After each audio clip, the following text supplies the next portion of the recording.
from? I am from San Jose, California. San Jose, California. Cool. How long have you been a Flat Earther for? Since 2014. 2014. What's that experience been like for you so far? So far, it's been a journey, man. It's like ever since 2014, I've been looking into it. I used to play a video game called Minecraft, and in the game, it's all flat and stationary. Yeah. And there's a sun and moon that go overhead. So when I was younger, I used to see the same thing outside at recess. I would see the sun go overhead, I'd see the moon. And so I would play the game, and then like, wait a minute. So I would have a recall of when I was younger in school. And then I just like, wow, so that makes sense. So I'm gonna start looking into Flat Earth now. And so I looked into videos on YouTube algorithm and started researching it from there on. Yeah. Did you have any like particular channels that like really caught your attention in the beginning? I mean, there's a lot of channels at first, but there was, I mean, I got down to different rabbit holes with the concave theory and whatnot. But I know Glowbusters was one of the first ones there. And then, I mean, there's so many other people that, I mean, I can't think of right now, but that's okay, there's a lot of people. Yeah, it's not exactly a one person gets all the credit kind of a thing. Yeah, there's so many people and they all work together on that. There's just so many channels that it's like, but I definitely looked into it and researched it, and just like 9/11, I analyzed everything and looked at all of the physics that, you know, that they were telling us that happened. The physics weren't adding up with the globe, you know, so especially with the flight times, you know, if you take a flight from Florida to California, it's 5 hours. Same way back from California to Florida, it's 5 hours. But if you're spinning on a globe and you're going from Florida to California and the globe is actually spinning against your plane, it's actually going to be 2 hours. But no, we see the same flight time on both sides. So flight times are pretty cool. And then, of course, you know, the binoculars and bringing back the boat from the horizon, you know, using the P9 1000, you know, just bringing it back. I mean, it's so obvious after that, you know. It's not going over a curve, you can bring it back, it's just going farther away from you. And it's entering the vanishing point of your vision. Entering that vanishing point. So, would you say your life is a lot better now than it was before? Yeah, definitely, because now I'm more free to actually question things, you know, because when you don't question things, you're just living in a box. And when you're in a box, you know, you're limited to what you can think.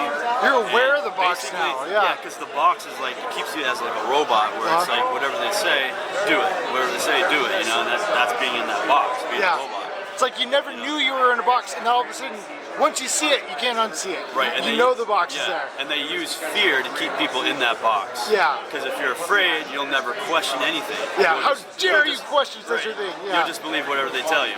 So that fear is a big tactic. The reactions to it is just crazy. Just like, you know, it seemed like such a simple question just to say, you know, is the Earth flat? You know, is the Earth a globe? And if you just barely question that, people flip out. People totally flip out. Are you the only one in your family, or do you have more other Flat Earthers in your family? I'm kind of just the only one, and I kind of noticed that with other people here. You know, I talk to them; they're kind of like the only one in their family. So it's like a common theme. And I think maybe it's like we're being called to like this family. You know, like this is like a second family. And we can actually have the same conversations. You know, and we can grow together.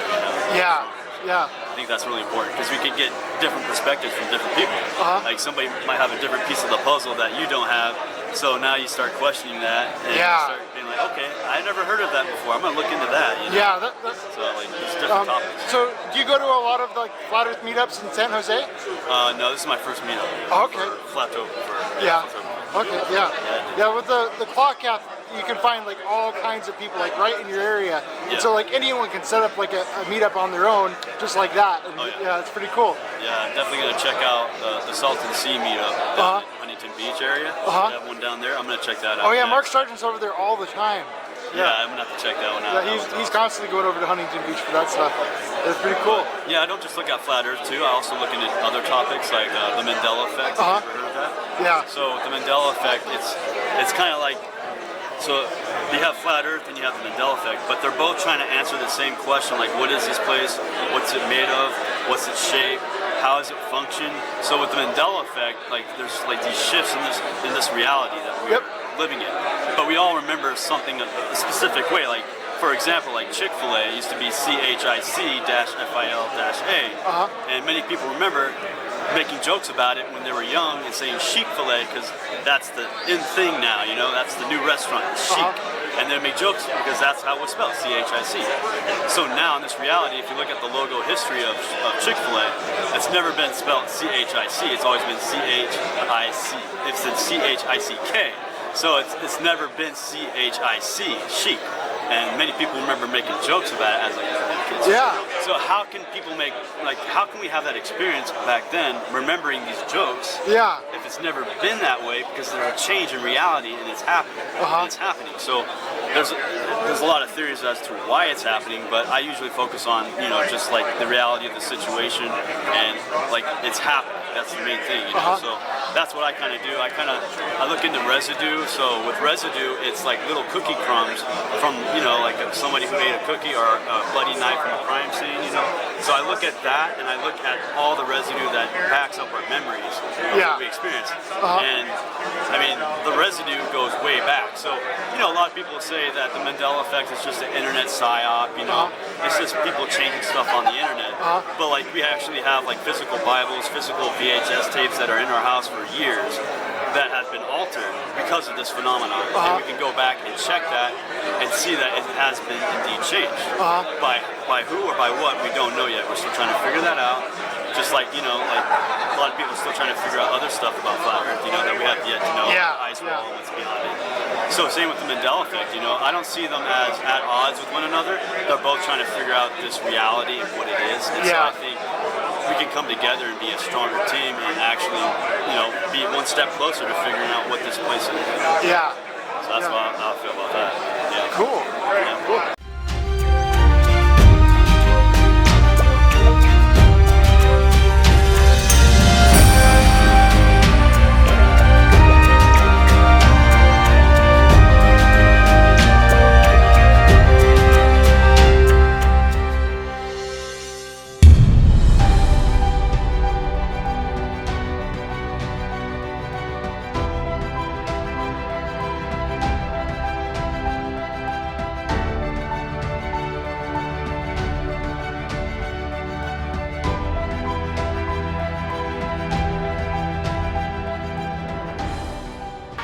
I'm a flat earther, flat earther, flat earther, flat earther, flat earther.